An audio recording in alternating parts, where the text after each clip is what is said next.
참 감회가 새롭습니다. 우리가 지난번에 10월 달에 또 감사의 예배를 드렸지만은 그래도 12월 첫 주가 되면 우리가 교회 설립주일로 늘 지켜왔기 때문에 하나님 앞에 또 새로운 마음을 가지고 감사를 드리게 됩니다. 지난 10년 동안 지켜주신 하나님께 감사드리고 또 함께 교회를 섬겨오신 우리 모든 교우들께도 깊이 감사를 드립니다. 지도 목사님께서 예향원에서 2009년이었죠. 이제 10년에 우리 예향원을 다 완성한 걸로 제가 기억을 하는데, 거기에서 중국 유학생들을 양육하던 중에 교회 개척의 사명을 받아서 배방 공수리에서 2011년 12월 3일에 개척 예배를 드렸습니다. 그 개척 예배 때에 참 많은 분들이 오셔서 축복해 주셨지요.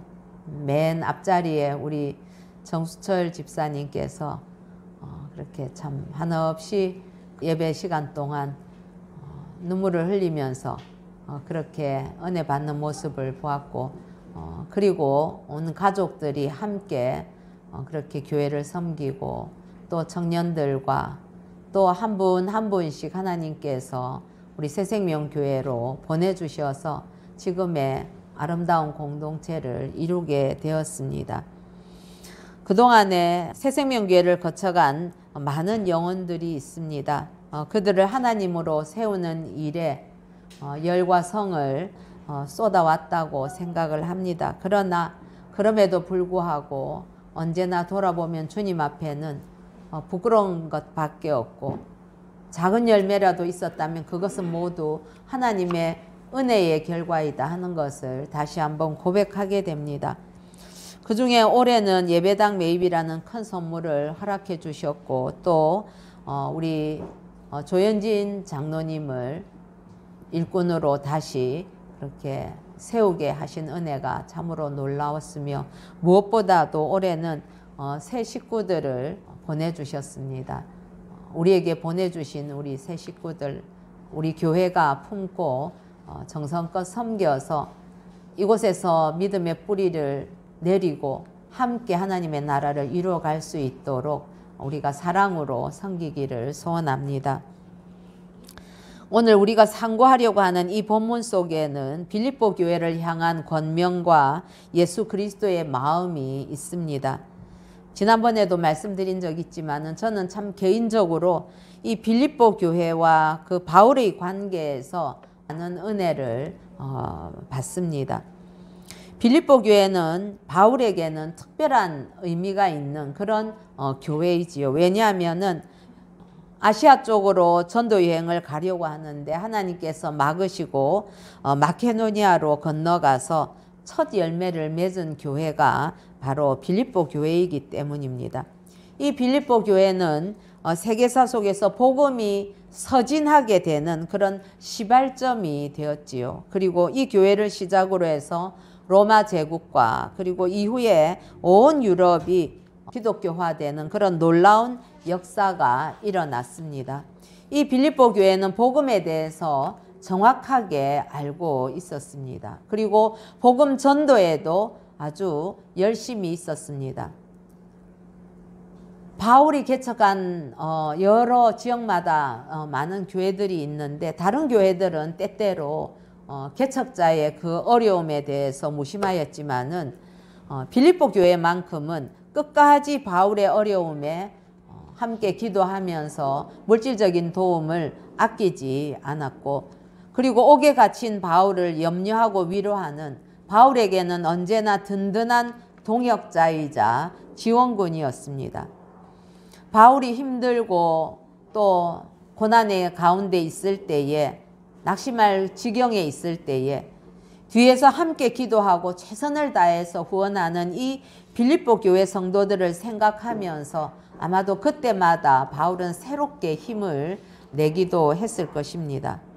그래서 바울은 그런 이야기를 했지요. 자신을 위해서는 내가 내 생명 빨리 끝나고 주님 앞에 가고 싶다. 그러나 교회의 동역자들과 성도들을 위해서는 내가 생명을 좀 더 보존하고 이 땅에 남아서 끝까지 복음을 전하고 교회를 개척하는 일에 헌신하고 그렇게 내 생명을 주님께서 주신 사명 그리고 동역자들과 성도들을 위해서 내가 기꺼이 내어놓겠다 하는 그런 결단을 할 수 있었을 것입니다.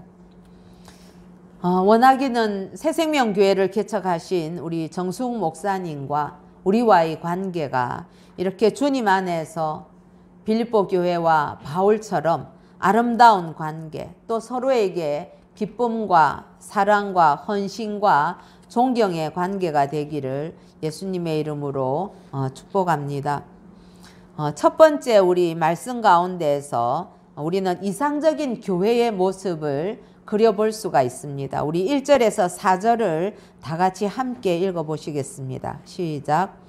그러므로 그리스도 안에 무슨 권면이나 사랑의 무슨 위로나 성령의 무슨 교제나 긍휼이나 자비가 있거든 마음을 같이하여 같은 사랑을 가지고 뜻을 합하며 한 마음을 품어 아무 일에든지 다툼이나 허용으로 하지 말고 오직 겸손한 마음으로 각각 자기보다 남을 낮게 여기고 각각 자기 일을 돌볼 뿐더러 또한 각각 다른 사람들의 일을 돌보아 나의 기쁨을 충만하게 하라. 아멘.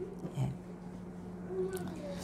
우리가 읽은 이 1절에서 4절에는 우리 교회가 추구해야 되는 아주 이상적인 교회의 모습이 그려져 있습니다. 마음을 같이 하고 또 같은 사랑으로 뜻을 합하고 한 마음을 품는 교회. 그리고 주님의 일을 할 때에도 서로 시기하거나 다투거나 질투하거나 그래서 분쟁이 일어나지 않는 그런 교회. 허세를 부리는 것처럼 경쟁하듯이 그렇게 하지 않는 교회.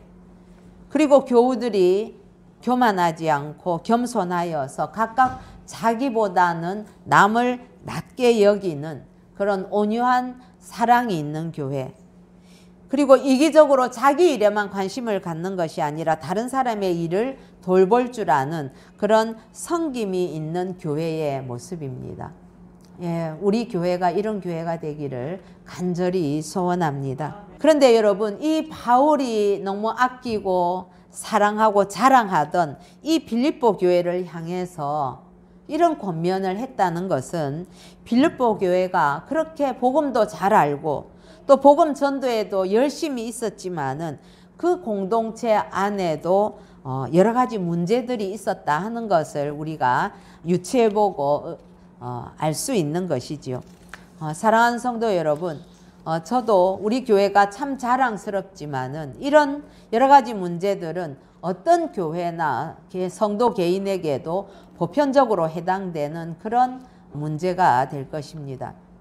그런데 사도 바울은 자신이 옥에 갇힌 상태임에도 불구하고 이 문제에 해결하는 그 키, 아주 영적인 원리의 그 키를 우리에게 제시를 하고 있습니다. 예, 무엇이 문제일까요? 마음이 문제입니다. 우리 5절 같이 한번 읽어보시겠습니다. 시작. 너희 안에 이 마음을 품으라. 곧 그리스도 예수의 마음이니. 예. 앞부분에서 마음도 같이 하고 같은 사랑으로 뜻도 합해라. 다툼 허용하지 말라. 겸손해라. 남을 낮게 여기라. 이런 권면을 물론 잘하고 있는 사람에게도 또 잘하고 있는 공동체를 향해서도 권면할 수 있겠지만은 이런 권면을 간절히 하고 있다는 것은 빌립보 교회 안에도 이런 일들이 있었다는 것을 의미하는 것입니다. 그렇습니다. 여러분들이 교회 봉사를 하든지 전도를 하든지 이 예수님의 마음을 품고 하지 않으면 이걸 지속적으로 하기가 어렵습니다. 예수님 마음 없이 내 의지만, 내 능력만 가지고 하려고 하면은 금방 그 에너지 다 바닥이 나고 말아서 불평과 원망과 시기와 분쟁이 일어나는 것이지요. 마음이 바로 열쇠입니다.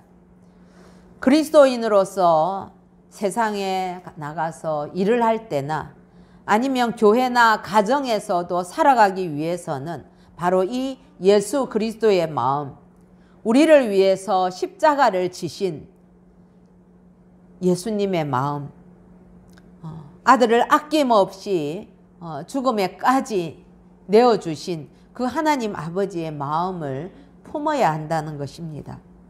여러분, 복음은 그렇습니다. 복음은 머리에서 아는 것에 머물지 않습니다. 이 복음으로 인해서 우리는 마음이 바뀌어야 하는 것이죠. 이 마음에서 바로 변화가 일어나기 때문에 그렇습니다. 머리로 아무리 복음을 이해를 한다고 해도 그 복음이 마음으로 내려오지 않으면 능력으로 나타나지 않습니다. 그래서 머리로만 아는 것에 머물러 있는 신앙은 삶에서 성령의 능력이 나타나지 않는 것이지요. 우리 마음이 우리 아는 대로 움직여지지 않게 되면은 문제가 생기게 됩니다. 머리로는 아는데 내가 아는 대로 그렇게 내 마음이 안 움직여지면, 마음이 안 움직이면 여러분 행동이 나올 수가 없거든요.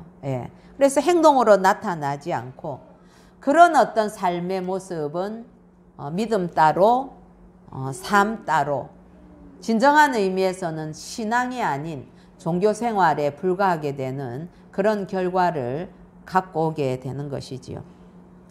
사실 우리 인간들의 마음은 그렇습니다. 하나님 앞에서 그렇게 아담과 하와가 범죄하고 우리가 그 죄의 유전을 받은 이후에 우리의 심령들은 죄로 물들어서 굉장히 악합니다. 겉으로는 선하게 보이지만은 속을 들여다보면 여러분 참 추하기 이를 데가 없는 것이 인간의 마음입니다. 뭐 환경이 좋거나 주위에서 찌르는 사람이 없을 때야 또 평온한 듯 살아가지요. 그러나 조금만 삶에 있어서 어떤 충격이 오거나 하면은 내 감정, 내 마음 깊은 데서부터 온갖 찌꺼기가 다 떠올라서 추하기 이를 데 없는 것이 내가 내 마음을 볼 때에 그러한 모습이라는 것을 제가 고백하게 됩니다. 이전에도 한번 제가 말씀해 드린 재밌는 이야기가 있는데 한번 우리가 더 교훈받기 위해서 한번 하려고 합니다. 인생에서 세 가지 즐거움, 그래서 인생 삼락이라는 그런 조크가 있는데 그게 굉장히 어떤 면에서 보면 인간의 마음을 꼬집어서 잘 표현한 그런 조크더군요. 첫 번째로는 운전할 때 내가 가는 길은 안 막히고 착 잘 나가고 있는데 반대편에서 내려오는 길에서 막 차가 막히면 그러면 그 왠지 기분이 좋거든요. 저도 마찬가지입니다. 또 요즘은 또 골프들이 많이 유행하지 않습니까? 골프를 약속을 했는데 자기가 일이 있어서 못 가게 됐죠. 그게 조를 딱 짜서 약속을 하는데 그렇죠. 그러나 마침 그 약속한 시간에 비가 한없이 내려가지고 약속 같이 했던 사람들이 같지만 골프를 하지 못하게 되었을 때에 그럴 때 마음이 엄청 좋다네요. 저는 골프를 안 해서 그렇지만 생각해 보니까 인간의 마음이 그렇게 남이 잘 되고 내가 좀 어려운 것 이런 것을 참기 힘들어 하는구나 알 수 있습니다. 뿐만 아니라 내 자식은 합격하고 승진도 하고 잘 나가고 있는데 남의 자식들이 잘 안 될 때 겉으로는 위로하는 척 하지만은 마음 한쪽에서는 왠지 은밀하게 즐거움을 누리게 되는 그런 인간의 악한 모습이 그게 바로 인간의 마음이 그렇게 부패되었다는 것을 지적하는 그런 조크이기도 합니다. 여러분, 이런 마음이 인간의 마음이라면 어떻게 마음이 하나가 될 수가 있고 남을 돌아볼 만한 그런 마음이 되겠습니까? 그래서 사람들은 어쩌면 자신의 이런 악한 마음을 들키기가 싫어서 그래서 마음을 열어놓는 것을 굉장히 두려워합니다. 왜냐하면 자신의 내면의 추한 모습을 직면하는 것이 굉장히 고통스럽고 피하고 싶기 때문에 그렇겠지요. 남들이 내 마음을 다 들여다봐서 들키면 어떨까? 그래서 자기 생각은 주장을 하지만은 마음은 겉으로 잘 포장을 하려고 하는 것이 우리 인간의 또 안타깝고 연약한 모습이기도 합니다. 이런 마음이기 때문에 우리가 가장 가까운 부모 자식 사이에도 그리고 부부 간에도 그리고 교회의 성도들 간에도 속마음을 솔직하게 터놓는 것이 어려운지도 모르지요. 이렇게 마음이 한 마음이 안 되고 교만이나 허영으로 가득 차 있다면은 내 마음이 높아져 있고 허영심이 가득하다면 어떻게 남을 진심으로 돌아볼 수가 있겠습니까? 그냥 입에 발린 소리 혹은 겉도는 이야기만 하게 될 것입니다. 성도 여러분, 어쩌면 이게 빌립보 교회의 얘기가 아니었을까요? 지금 저와 여러분의 삶의 이야기는 아닌지요? 혹시 우리 새생명교회에서도 조금씩 자리 잡아가려고 하는 그런 현상은 아닌지 우리가 두려운 마음으로 주님 앞에 내어놓고 다시금 정결함으로 처음 주님을 만난 그 자리로 우리는 돌아가야만 할 것입니다. 그런데 이런 부패한 마음을 가진 우리를 향해서 성경은 예수님의 마음을 품으라 분명하게 말씀을 하십니다. 너희 안에 이 마음을 품으라 곧 그리스도 예수의 마음이니. 이 예수의 마음을 품으라고 말씀하시는 것은 구원받은 자들이 가야 되는 그 인생의 여정에서 예수님 마음을 갖지 아니하고는 매일 제자리에서 맴돌 수밖에 없습니다. 앞으로 나갈 수가 없는 것이지요. 세상의 온갖 잡다한 마음, 그걸 가지고 어떻게 우리가 주님과 함께 가야 되는 그 여정을 걸을 수가 있겠습니까? 자, 그렇다면 이 예수님의 마음을 품으려면 예수님의 마음이 어떠한지를 알아야 되겠습니다. 우리 6절에서 8절 말씀인데 한 절씩 따로 같이 읽어봅시다. 첫 번째는 6절에 보면 자기 권리를 포기하는 그 마음이 바로 예수님의 마음입니다. 세상은 자기 권리를 포기하지 못하게 합니다. 특히 요즘은 내가 누군데 나의 권리를 다 찾아야 된다고 옆에서 부추기죠. 그러나 성경은 우리 예수님의 마음을 자기 권리를 포기한 마음이라고 우리에게 선포합니다. 6절 같이 한번 읽어보십시다. 시작. 그는 근본 하나님의 본체시나 하나님과 동등됨을 취할 것으로 여기지 아니하시고. 그렇습니다. 여러분, 하나님이 본체십니다. 예수님은 곧 하나님이시지 않습니까? 그런데 예수님께서는 하나님 아버지와 동등됨을 취할 것으로 여기지 아니하셨다. 예수님의 그 권리를 포기하셨다라고 말씀합니다. 두 번째 예수님의 이 마음은 종의 모습으로 사람을 섬기십니다. 노예의 모습으로 그렇게 우리를 섬기기 위해서 오셨다는 것이지요. 우리 7절 같이 한번 읽어보십시다. 시작. 오히려 자기를 비워 종의 형체를 가지사 사람들과 같이 되셨고. 지금 우리가 대강절을 지나면서 주님께서 성육신하신 그 성탄을 의미를 더욱 깊이 새기고 그날을 기다리고 있습니다. 우리 주님께서는 이 땅에 인간의 몸을 입고 오셨습니다. 그래서 언제나 우리를 섬겨주셨습니다. 세 번째로는 우리 예수님의 마음은 아버지께 죽기까지 복종하는 그러한 마음이었습니다. 우리 8절 같이 한번 읽어보십시다. 시작. 사람의 모양으로 나타나 자기를 낮추시고 죽기까지 복종하셨으니 곧 십자가에 죽으심이라. 아멘. 네, 우리 예수님이 인간의 몸을 입으시고 우리와 똑같은 성정을 가지고 이 땅에 오셔서 사셨지요. 단지 우리와 다른 것은 죄가 없으신 분이었습니다. 그러나 우리 주님도 육신의 연약함을 여전히 지고 살아야만 하는 그런 온전한 인간이셨습니다. 그럼에도 불구하고 우리 주님께서는 당신 자신을 낮추시는데 죽기까지 복종하셨다고 했습니다. 주님께서 이 땅에서 하셨던 모든 일은 예수님의 그 뜻을 이루려고 하신 일이 없었습니다.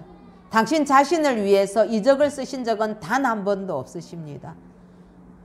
우리 주님께서는 오직 아버지 하나님의 뜻을 이루기를 원하시고 그 뜻에 순종하면서 사셨는데 끝끝내는 우리를 구원하시기 위해서 십자가에 죽기까지 하나님 아버지의 뜻에 복종하셨던 것이 바로 예수님의 마음이었습니다. 자신의 권리를 포기하고 종의 모습으로 섬기며 그리고 죽기까지 복종하시는 그 마음이 바로 예수님의 마음이지요. 우리가 우리의 신앙의 여정 가운데서 은혜를 받고 아직 성숙하지 못할 때는 옳고 그른 것에 목숨을 걸 때가 많이 있습니다.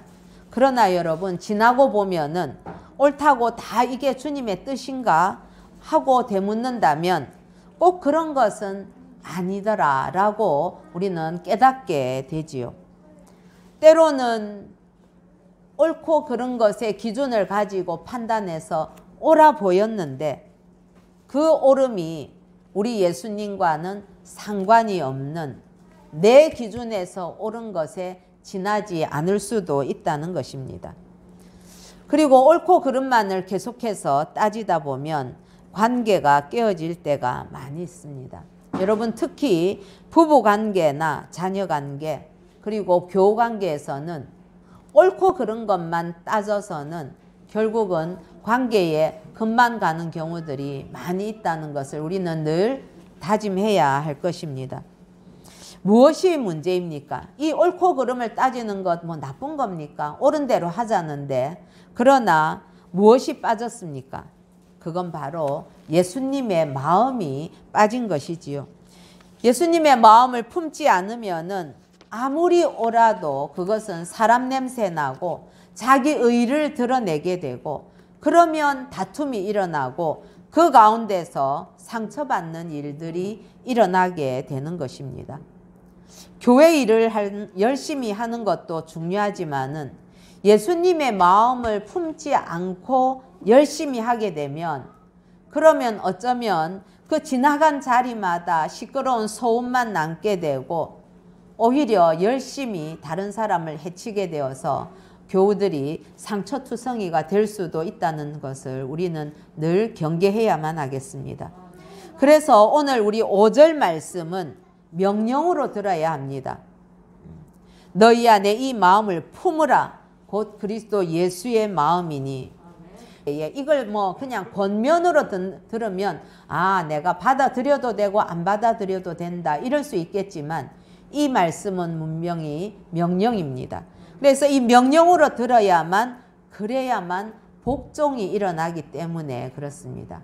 명령에는 복종만이 있을 뿐이지요. 예수의 마음을 품으라 라고 우리 마음에 명령하십시다. 품는다는 것은 내 안에 있다는 것을 의미합니다. 저와 여러분 안에 이 예수님의 마음이 있다는 것입니다. 왜냐하면 우리 주님을 영접했을 때 이미 예수님이 우리 마음에 와 계시기 때문에 그렇지요. 이게 예수를 믿는 증거입니다. 성령의 내주하심은 그래서 우리로 하여금 늘 주님을 바라보게 하십니다. 그 은혜를 통해서 우리는 예수의 마음을 품을 수 있는 거죠. 어떻게 내 개인적인 인간적인 그런 의지를 가지고 예수의 마음을 품자고 아무리 노력해 본들 한 시간인들 제대로 할 수 있으며 뭐 하루인들 제대로 할 수 있겠습니까? 그러나 성령의 내주하심으로 말미암아 우리 주님을 항상 바라볼 때에 그때에 우리는 은혜로 예수님의 마음을 품을 수 있게 되는 것이지요. 품는다 이것은 한번 하고 끝나는 것이 아니지요. 그 상태를 보면 이건 지속성을 나타내는 것입니다.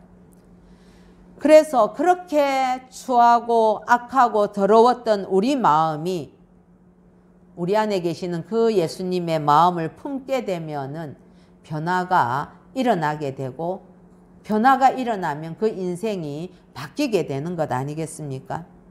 그래서 머리로 듣는 것이 복음이 아니라 마음이 바뀌는 것이 참된 복음의 능력이다. 그렇게 우리는 기억하는 저와 여러분 되기를 소원합니다. 사랑하는 성도 여러분, 우리 마음에 예수님을 영접할 때에 영적인 어떤 유전인자가 바뀌게 되는 것입니다. 새 사람이 되었다. 이것은 죄의 유전인자가 아닌 주님으로부터 우리는 새로운 영적인 유전인자를 받은 것을 의미하지요. 그래서 그 능력이 우리로 하여금 그리스도인답게, 예수 믿는 사람답게 살아가도록 하는 것입니다. 예수님의 유전인자는 아까 뭐라고 했습니까? 자신을 주장하지 않고 종으로 섬기며 죽기까지 복종하는 그런 삶의 패턴을 따르게 합니다. 이것이 예수님의 마음을 품는 것이고, 주님의 마음을 품어야만 우리의 삶이 변화되는 것입니다. 이것이 진정한 의미의 거듭남의 모습이라고 할 수 있겠지요. 여러분, 기독교는 마음 수련하고 참선하는 것처럼 단순히 마음을 비우는 종교가 아닙니다. 마음을 비우셔야 되겠습니다. 마음 비워집니까? 여러분, 마음은 비워지는 것이 아닙니다. 기독교는 우리에게 정확하게 말씀해 주시기를 예수님의 마음을 품으라라고 합니다. 우리의 모든 죄진, 그 죄짐을 십자가 앞에 내려놓고 예수의 마음을 품어야만 이 마음의 문제가 바르게 해결이 되는 것입니다.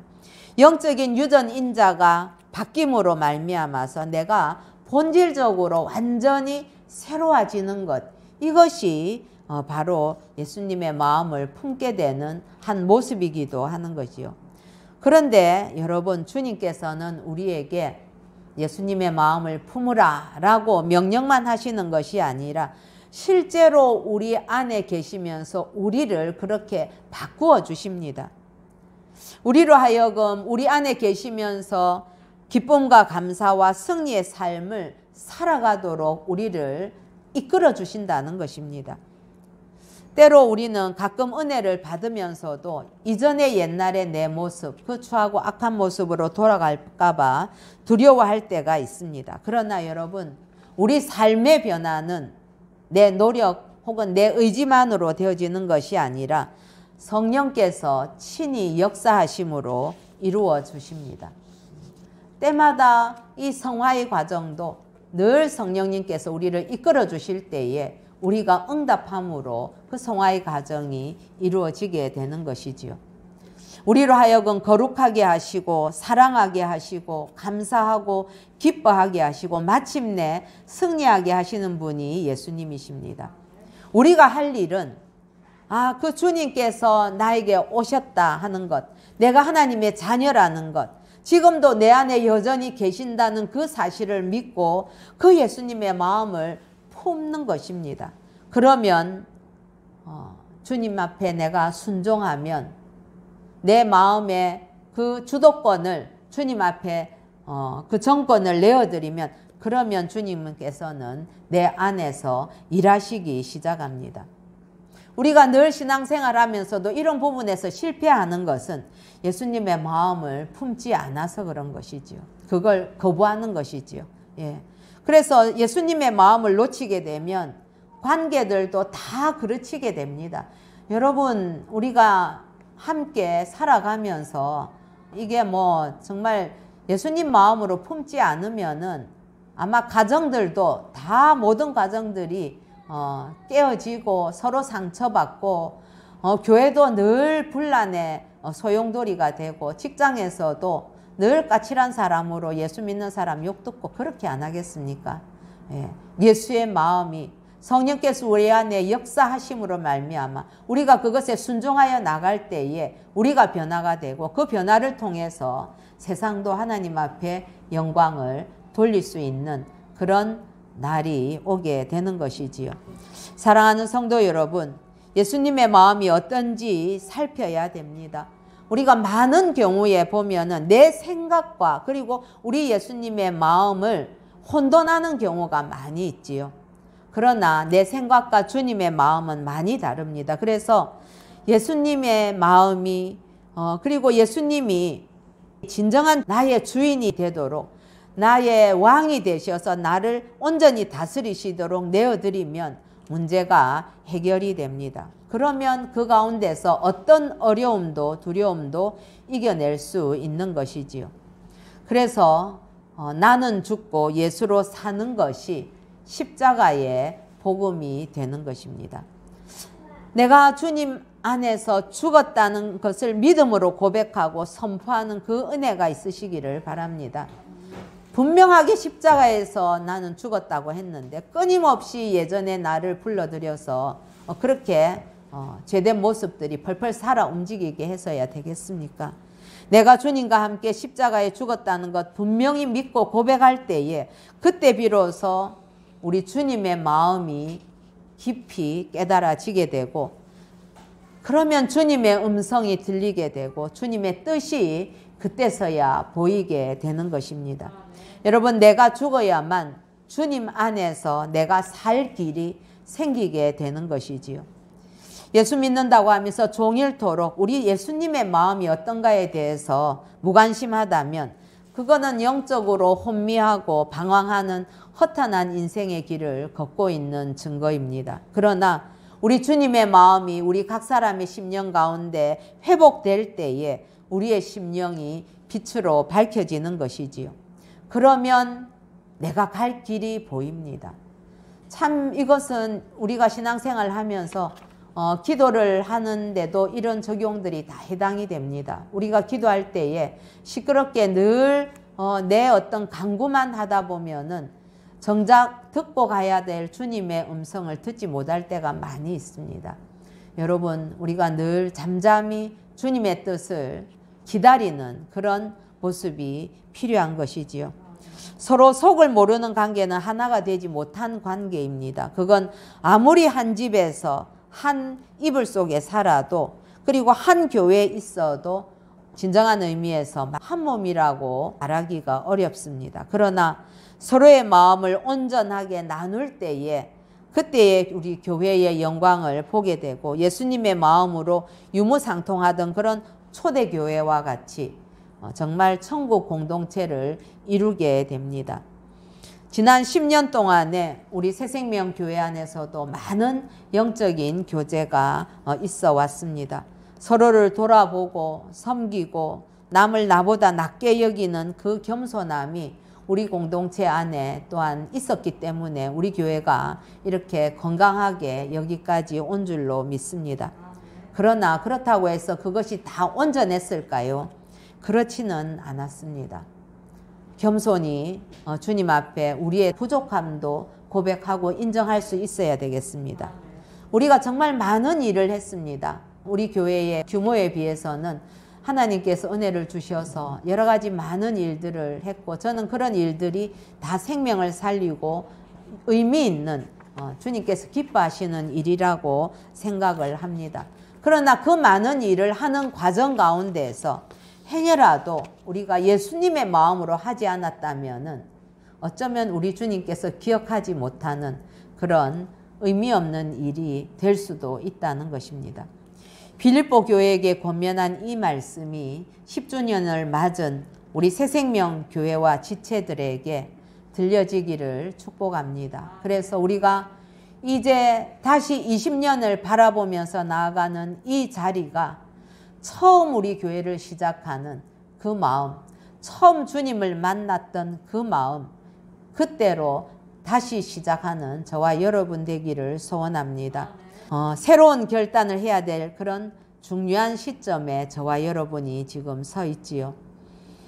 예수님의 마음을 품어서 바울과 빌립보 교회가 하나가 된 것처럼 우리 교회와 그리고 서울 새생명교회도 예수님의 마음 안에서 하나가 되기를 간절히 소원합니다.